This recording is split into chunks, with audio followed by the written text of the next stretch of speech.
Are you that person that is always late for everything? Do you have someone in your family or your work group that is always late for everything? You're always that last person there no matter how hard you try? Well, we've got some simple tips for you right now today to help you fix that. Let's find out what they are.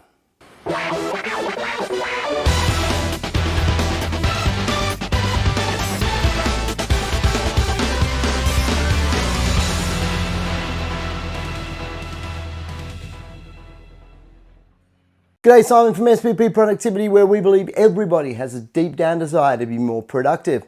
On this channel, we share simple tips and tricks to help an everyday person be able to become more organized and productive at home, work, and school. From time to time, we do review and have a look at software applications and demonstrate them to you. So if you do like this channel, please make sure you subscribe or hit the notification icon as well so you can be alerted when the next video is released. Now today, this is a very quick tip where we're going to be talking about being late. Now, I was one of these people for many years.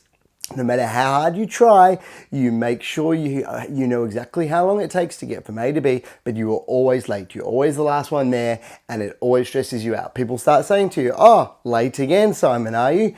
This is something that people in this category are always so used to.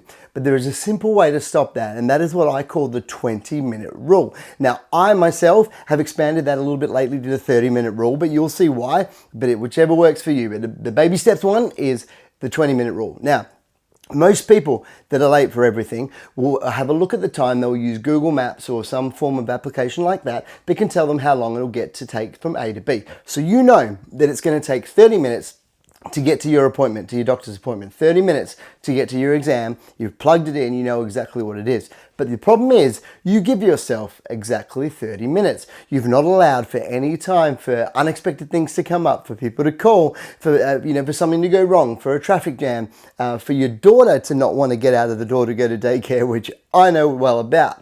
Now, that is what the problem is right there. You need to give yourself more time. Now, people, when I tell them this, they say, "But I don't have any more time, Simon. I've already had to squeeze this appointment in anyway." But that's where the magic of the 20-minute rule comes in. So if you set a time where you've got a 1 o'clock appointment and you aim in your little Google Maps thing to be able to get there at 20 to 1. Now, if something goes wrong and you're going to be running late, at least you're going to be there on time. So that's going to take the pressure off.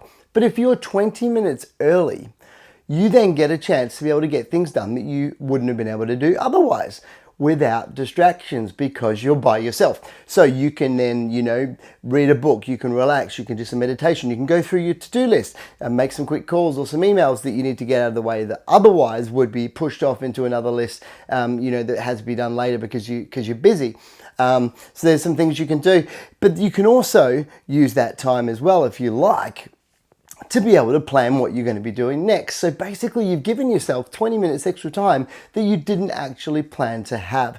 So that's where the 20-minute rule is beautiful. Now, as I said, if something goes wrong, you've still at least got a 20-minute buffer where you can actually be on time. But if you plan to be 20 minutes everywhere else, try and be 20 minutes early, then you're going to be able to have this beautiful 20 minutes to yourself that no one else can touch. Now, if you look at one of the other videos, link in the description, where I talked about notifications. Now, that video, I talked about the fact that the best way to get around notifications without them distracting you is to pick certain times during the day where you can then go and search Facebook or Instagram, surf through those social media channels where it's not taking away from your normal work. Here's a perfect opportunity. If you have 3 meetings in a day, for instance, at work, or you have 3 different university lectures or school lectures, and you get there 20 minutes early, you've just bought yourself an extra 20 minutes each time to be able to go through and check those notifications, browse through Facebook, do whatever you like without the stress of having not enough time for things to do. So the 20-minute rule, folks. Also, have you noticed how stressed you get when you get late for things? So let's talk about a academic environment here. So study or exams or classes. If you're going through an exam and you're literally running through the door, you're late, you're stressed, your heart rate's up, you're stressing, you never do as well in that exam. But if you're 20 minutes early, where you can sit under a tree and just relax and go through all your study stuff, make sure you've got your head clear, do a bit of meditation. Meditation is always awesome, which we're going to be looking at in some other videos very soon. You can get yourself in that zone.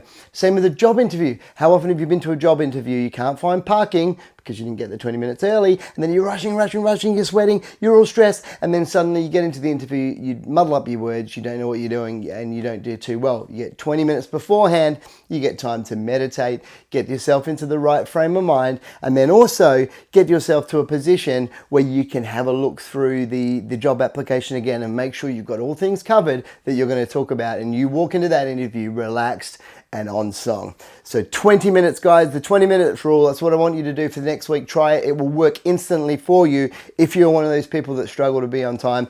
Plan your day with every single time you have a meeting in your calendar, you have another little section 20 minutes before that you're going to block out saying 20-minute buffer. Every single time, 20 minutes early, aim to be for every time that you have to be somewhere for a specific time, and you watch the difference that it makes. Are you one of those people? I want to know. Chat to me. Put it in the comments down below. Are you one of these people that are late? Have you got someone in your family that's like that? Let me know. However, also, by the way, once you've tried these tips, please let me know in the comments as well. Tell me how it's gone for you. I really do check every single comment and get back to everyone. So have a look, guys. But that is today's simple tip. Hopefully it has worked for you. Don't forget to hit the subscribe button and the notification icon. We do weekly tips here, just simple ones like this. If you keep following these tips, it's going to help you live a much more stress-free and more productive life, whether it's at home, work, or school. I love bringing these videos to you guys every week, so I hope you guys like them as well. But until next week, hope you have a productive and organized week. We look forward to seeing you on the next episode of SPP Productivity TV. See you then.